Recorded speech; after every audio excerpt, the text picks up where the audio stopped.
हाँ तो देखिए हम लोग प्रेजेंट टेंस का प्रेजेंट इंडेफिनिट पढ़ लिए और उसका जो दूसरा प्रकार है प्रेजेंट कंटीन्यूअस, आज उसको हम लोग पढ़ने वाले हैं। तो दूसरा था इसका प्रेजेंट कंटीन्यूअस, उसको आज हम लोग पढ़ेंगे। प्रेजेंट कंटीन्यूअस मतलब क्या बताया गया था? अपूर्ण वर्तमान काल। ये भी हमारा 4 प्रकार का था। जिस प्रकार प्रेजेंट इंडेफिनिट 4 प्रकार का था, affirmative, negative, interrogative, interrogative with negative, उसी प्रकार हमारा प्रेजेंट कंटीन्यूअस में कितने प्रकार का है? 4 प्रकार का। इसमें भी वही सेम रहेगा, affirmative, negative, interrogative, interrogative with negative. तो जो इसका पहला है अफर्मेटिव, उसको हम पढ़ देंगे, लेकिन उससे पढ़ने से पहले हम प्रेजेंट कंटीन्यूअस की पहचान कर लेते हैं कि कैसे समझेंगे कि ये हमारा जो टेंस है, ये जो सेंटेंस आया है किस टेंस में। देखिए जो हमारा प्रेजेंट कंटीन्यूअस का पहचान होता है वो क्या है? जिस हिंदी वाक्य के अंत में रहा है, रही है, रहे हैं, रहा आज शब्द आता है, यानी जिस प्रकार प्रेजेंट इंडेफिनिट में उसके अंत में ता है, ती है, ते आ रहा था, उसी प्रकार प्रेजेंट कंटीन्यूअस के अंत में क्या आएगा? रहा है, रही है, रहे हैं। यानी कोई सेंटेंस दिया जाए, इसे फॉर एग्जाम्पल समझिए, वह विद्यालय जा रहा है, वह विद्यालय जा रहा है।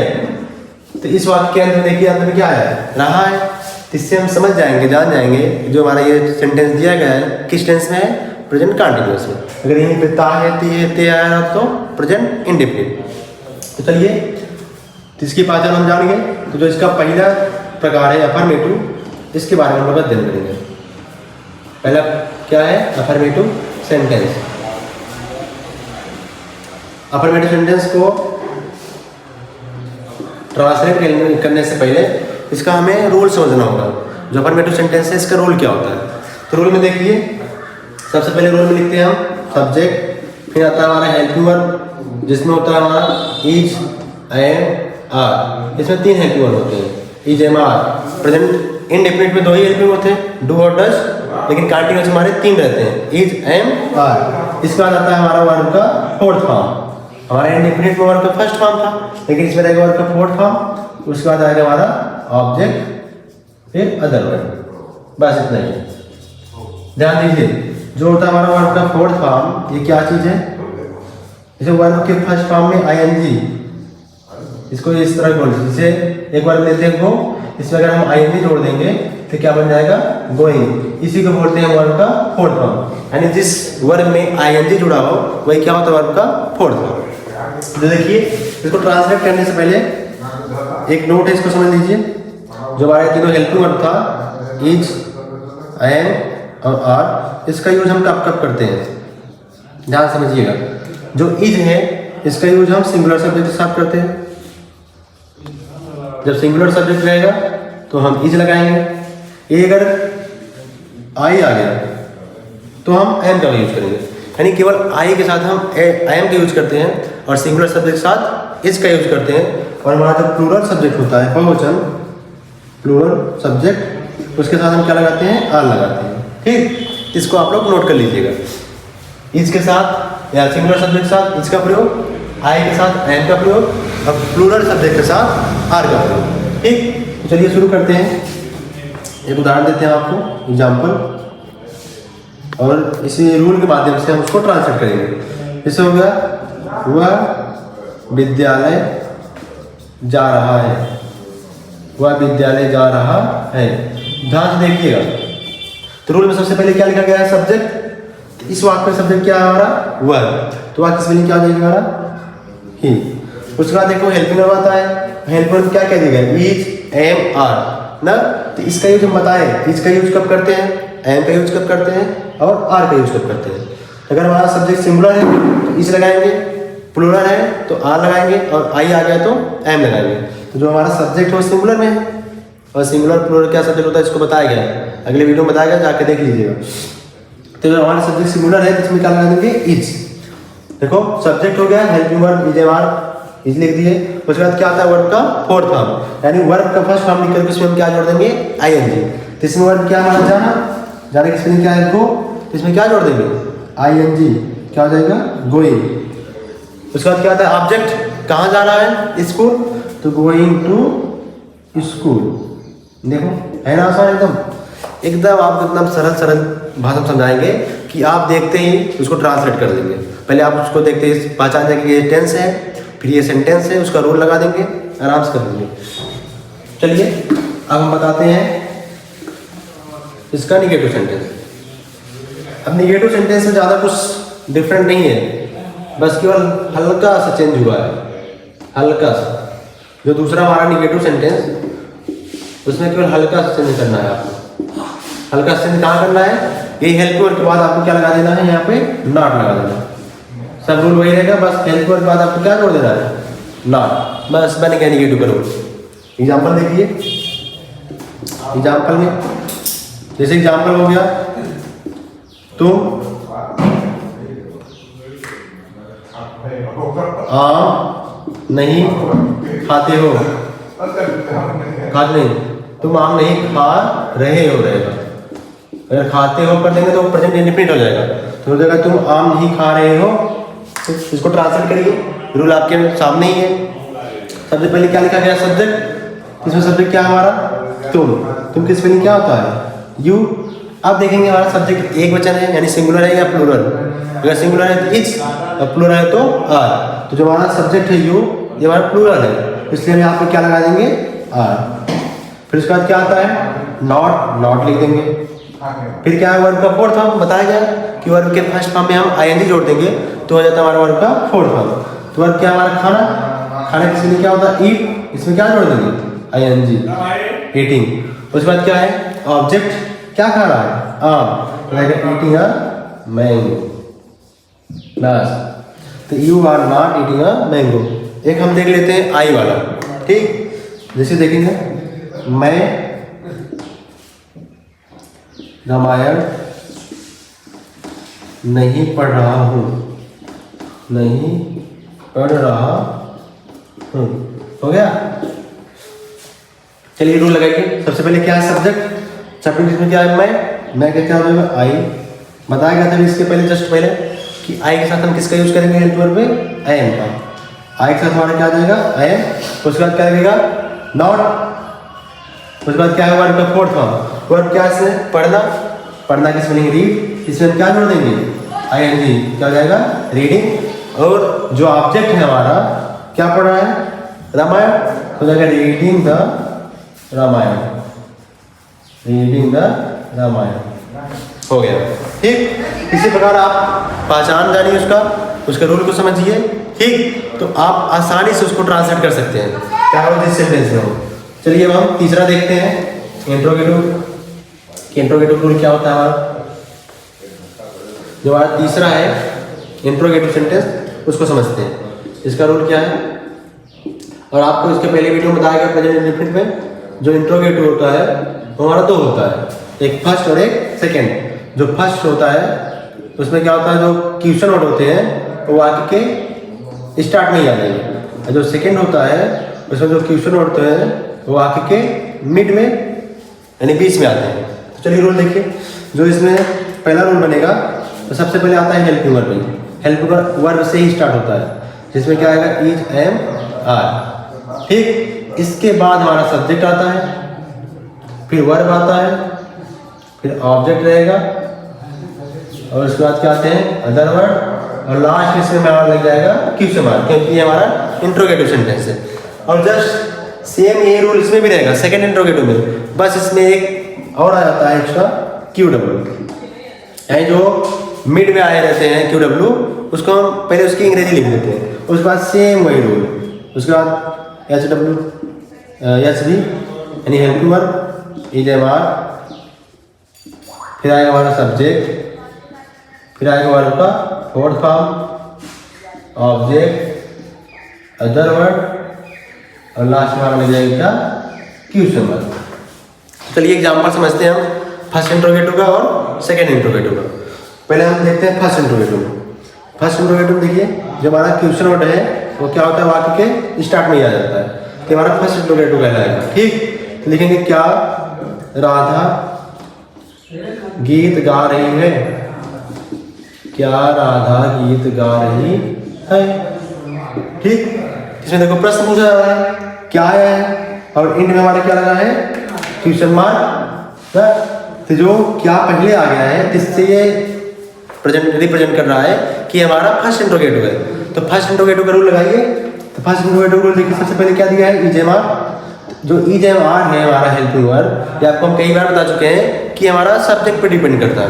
हमारा सब्जेक्ट जो रहेगा उसी हिसाब से हम हेल्पिंग वर्ब लगाएंगे।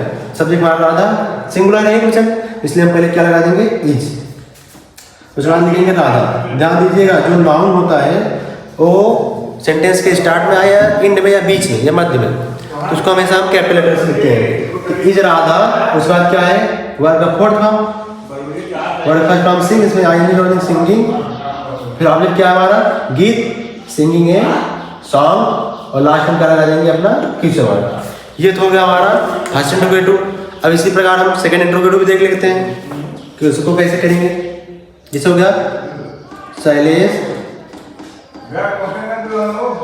बाजार क्यों जा रहा है, शैलेश बाजार क्यों जा रहा है। ध्यान दीजिएगा, इस बार जो हमारा क्वेश्चन वर्ड है, देखिए सेंटेंस के क्या मिड में आ गया, मध्य में, इसलिए हमारे क्या लगेगा, सेकंड इंट्रोगेटिव। तो हम सेकंड इंट्रोगेटिव का रूल लगा देते हैं। सेकंड इंट्रोगेटिव देखिए, सबसे पहले क्यू डब्ल्यू दिया है। क्यू डब्ल्यू हमारा क्या था, क्यों। क्यों की स्पेलिंग पहले लिख दीजिए, क्या हो जाएगा, वाई। उसका सेम वही रूल। फिर हेल्पिंग वर्ब, हेल्पिंग वर्ब हमारा सब्जेक्ट के अनुसार, सब्जेक्ट हमारा सिंगुलर, तो इज लगा देंगे। फिर सब्जेक्ट हमारा, उसके बाद सब्जेक्ट आता है शैलेश।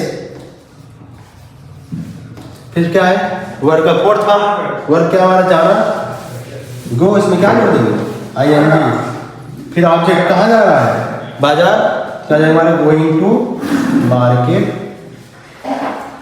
और इन में हमारा लग जाएगा क्वेश्चन वर्ड। ये थे हमारे इंट्रोगेटिव फर्स्ट और सेकेंड, जिसको हम आपको समझाए कि कैसे हम पहचानें फर्स्ट है कि सेकेंड है। अगर हमारा जो क्वेश्चन वर्ड है सेंटेंस के स्टार्ट में आ रहा है तो फर्स्ट इंट्रोगेटिव, और बीच में आ रहा है मध्य में तो सेकंड इंट्रोगेटिव। और रूल भी आपके सामने है, सेम इसी प्रकार आपको ट्रांसलेट करना है। अब हम लोग देखते हैं इसका चौथा, जो प्रेजेंट कंटिन्यूअस का चौथा आएगा, वो हमारा क्या आएगा, इंट्रोगेटिव विथ नेगेटिव सेंटेंस। चलिए देखिए ध्यान से, चौथा सेम यही है, बस उसमें एक ही अंतर आ जाएगा, एक ही डिफरेंट है, उसमें नॉट लग जाएगा। ध्यान देखिएगा आप लोग। जो चौथा हमारा बन रहा है क्या है, इंट्रोगेटिव विथ नेगेटिव सेंटेंस। इसमें हमारा क्वेश्चन वर्ड भी रहेगा और नहीं भी रहेगा। ये है हमारा चौथा। ध्यान देखिएगा, रूल सेम है, बस केवल हल्का सा डिफरेंट है, हल्का सा चेंज होगा।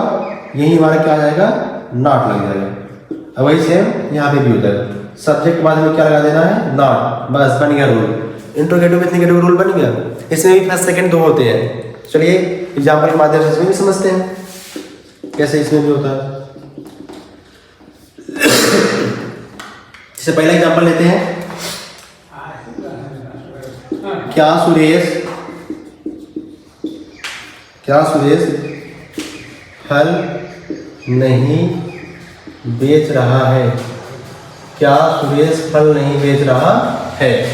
ठीक, तो ध्यान से देखिए, इसमें हमारा क्वेश्चन वर्ड भी आया है, नहीं भी आया है। इससे ये रिप्रेजेंट हो रहा है कि हमारा क्या है, इंट्रोगेटिव विथ नेगेटिव सेंटेंस। लेकिन उसमें भी ध्यान देना है कि फर्स्ट है कि सेकंड।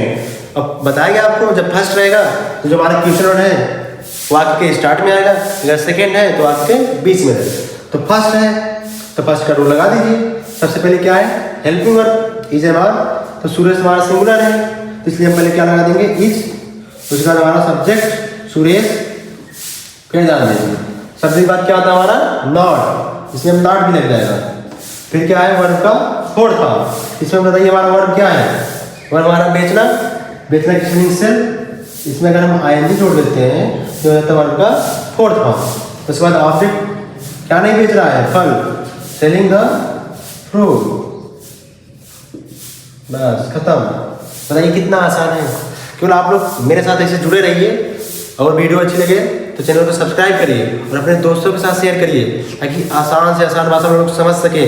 जिसको टेंस एकदम से नहीं आ रहा है, एकदम कुछ भी नहीं जानता, उसको भी हम सिखा देंगे। बस केवल आप लोग हमारे साथ जुड़े रहिए। चलिए देखिए, अभी चौथा जो इसका है, ये एग्जाम्पल समझते हैं। शुभम शुभम कानपुर क्यों नहीं जा रहा है। ध्यान से समझिए, शुभम कानपुर क्यों नहीं जा रहा है, ये हमारा होता है इंट्रोगेटिव विद नेगेटिव, क्योंकि इसमें देखो क्वेश्चन वर्ड भी है नहीं भी है, लेकिन कौन सा इंट्रोगेटिव विद नेगेटिव है, सेकंड है ना। क्यों? क्योंकि इस बार जो क्वेश्चन वर्ड आया है वो वाक्य के बीच में आया, तो सेकंड वाला रूल लगाइए। पहले क्या है, क्यू डब्ल्यू वाला क्या है, क्वेश्चन वर्ड। क्यों? पहले इसकी अंग्रेजी लिखिए। उसके बाद क्या है, हेल्पिंग वर्ड सब्जेक्ट के अनुसार, सब्जेक्ट हमारा शुभम सिंगुलर इज लगा देंगे। फिर सब्जेक्ट क्या है हमारा शुभम किसमें नहीं लिखिए। फिर क्या है सब्जेक्ट बाद नॉट लगा दीजिए। फिर क्या आता है हमारा वर्ब का फोर्थ फॉर्म, वर्ब क्या है हमारा जाना की स्पेलिंग क्या होता है गो, इसमें क्या जोड़ देंगे हम आईएनजी, फोर्थ फॉर्म बन गया।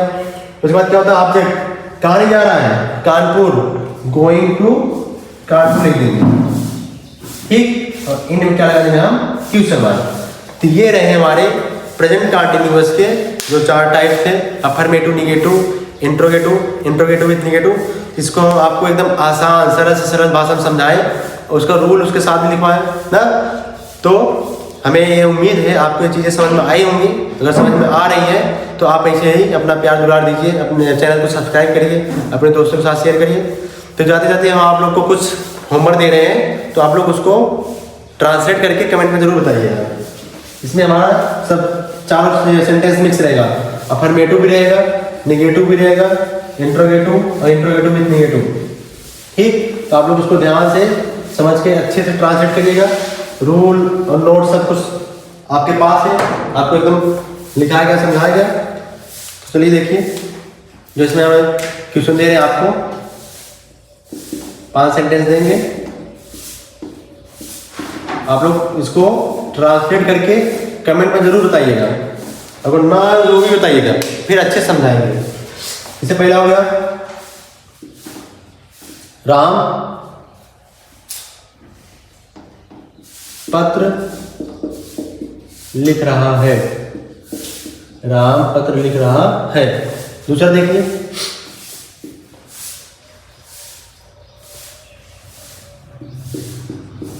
शैलेश आज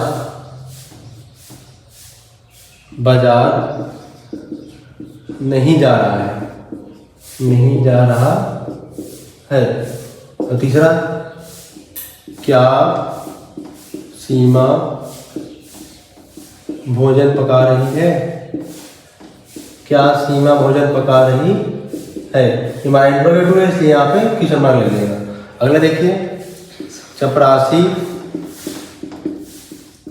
घंटी क्यों नहीं बजा रहा है, क्यों नहीं बजा रहा है। ये भी हमारा इंट्रोगेटिव विद नेगेटिव है। और लास्ट वाला रहेगा लकड़हारा लकड़ी क्यों काट रहा है। ये रहे 5 सेंटेंस, ठीक, जिसको आप लोग ट्रांसलेट करिएगा। रूल नियम आप लोग सब कुछ लिखा है एकदम सरल भाषा में। तो आप लोग उसमें देखिए, देखिए समझिए कि जो रूल है कौन सा रूल लगेगा, कौन सा सेंटेंस है, ठीक, उसको समझिए, उसका रूल लगा के ट्रांसलेट करिए और कमेंट में जरूर बताइए। धन्यवाद बच्चों, मिलते हैं अगले वीडियो में।